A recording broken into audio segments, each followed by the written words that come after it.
1995 میں عمران خان نے مرحوم برطانوی اربپتی تاجر سر جیمز گولڈ سمتھ کی بیٹی جمائمہ گولڈ سمتھ سے شادی کی۔ جمائمہ گولڈ سمتھ سے شادی سے پہلے اسلام قبول کر لیا اور ان کا اسلامی نام جمائمہ خان ہے۔ اس شادی کا چرچا پوری دنیا میں ہوا اور عالمی میڈیا نے اس کو خصوصی اہمیت دی۔ 22 جون 2004 کو انہوں نے طلاق کا اعلان کیا۔ عمران خان کا کہنا تھا کہ وہ اپنی مصروف زندگی کی وجہ سے انہیں وقت نہیں دے پاتے۔ 8 جنوری 2015 کو عمران خان نے برطانوی و پاکستانی صحافی ریحام خان کے ساتھ رشتہ ازواج میں بندھ گئے۔ 30 اکتوبر 2015 کو دونوں نے طلاق کی کارروائی شروع کرنے کی تصدیق کر دی اور عمران خان کی یہ شادی بھی ناکام رہی۔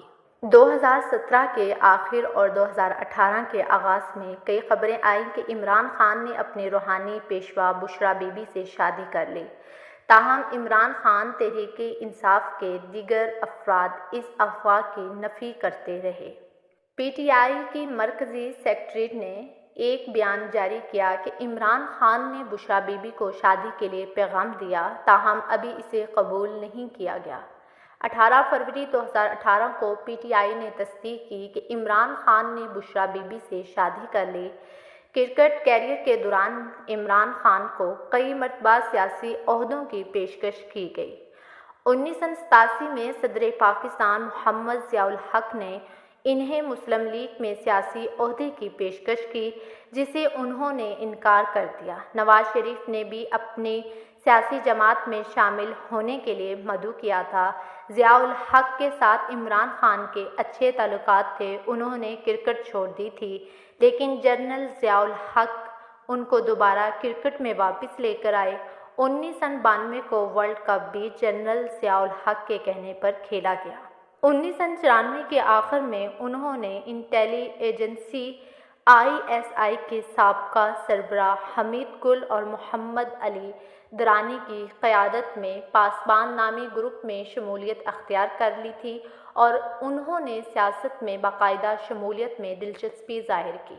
25 اپریل 1995 کو تحریک انصاف قائم کر کے سیاسی میدان میں قدم رکھا۔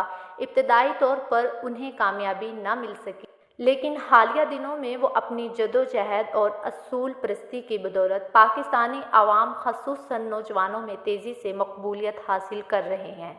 اس وقت ان کی سیاسی جماعت کو پاکستان پارلیمنٹ کے ایوان زرعی میں 32، ایوان بالا میں 7، صوبائی اسمبلی سندھ میں 4، صوبائی اسمبلی پنجاب میں 30 اور صوبائی اسمبلی خیبر پختونخوا میں 59 نشستیں حاصل ہیں۔ 1999 میں جنرل پرویز مشرف کے نعرے کرپشن اور سیاسی مافیا کا خاتمے کی وجہ سے مشرف کی فوجیں امریت کی حمایت کی۔ عمران خان کے مطابق مشرف انہیں 2002 میں وزیر اعظم بننے کی پیشکش کی، لیکن انہوں نے انکار کر دیا۔ 2002 کے ریفرنڈم میں عمران نے فوجی امر کے ریفرنڈم کی حمایت کا اعلان کیا، جبکہ تمام بڑی جماعتوں نے اس ریفرنڈم کو غیر قانونی قرار دیتے ہوئے اس کی سخت مخالفت کی۔ 2002 میں عام انتخابات میں وہ میاں والی کے سیٹ سے قومی اسمبلی کے ارکان منتخب ہوئے۔ انہوں نے قومی اسمبلی کی کشمیر اور پبلک اکاؤنٹس کمیٹیوں میں بھی خدمات سر انجام دی۔